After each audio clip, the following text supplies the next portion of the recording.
Ito ay kwento tungkol sa mga paghihirap ng aking mga kababayan.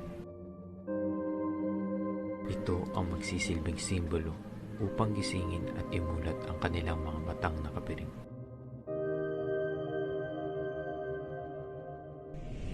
Ikinagagalak ko ninyong makilala ang anak ng aking matalik na kaibigan, Don Crisostomo Ibarra.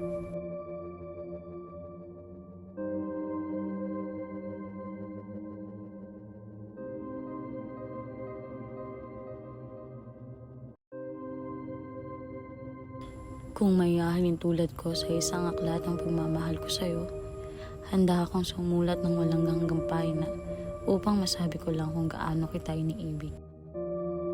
Tunay pong hindi ako maaaring umibig ni lumigaya sa sariling bayan, ngunit nakahanda akong magtiis at mamatay dito.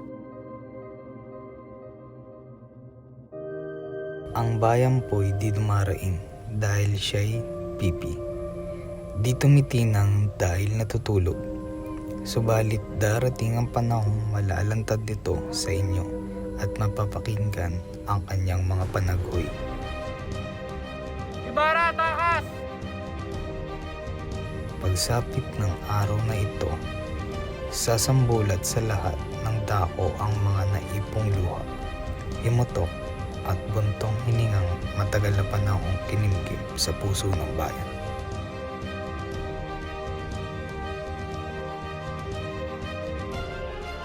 Hangad ko na ang lahat ng inang bayan ay maging kasawian ko rin. Inutil. Anong kasamaan ang ginawa ng inyong kabanal-banalan sa aking ama? Wala akong ginawa! Si Padre Damaso! Maria, anak kita. Mahal ko ang aking bayan, pagkat utang ko rito ang aking kaligayahan.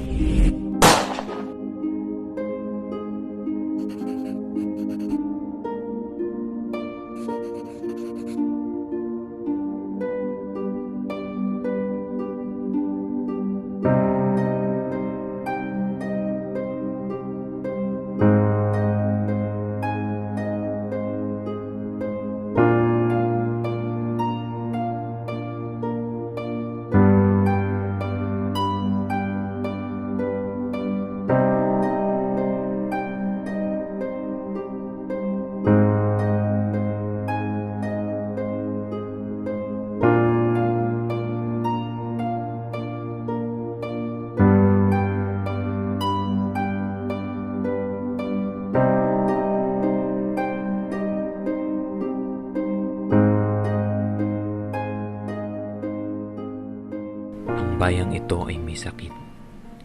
Isang malubhang sakit na matagal nang dinadaing ng ating lipunan. At no limit tangere ang magsisilbing gamot.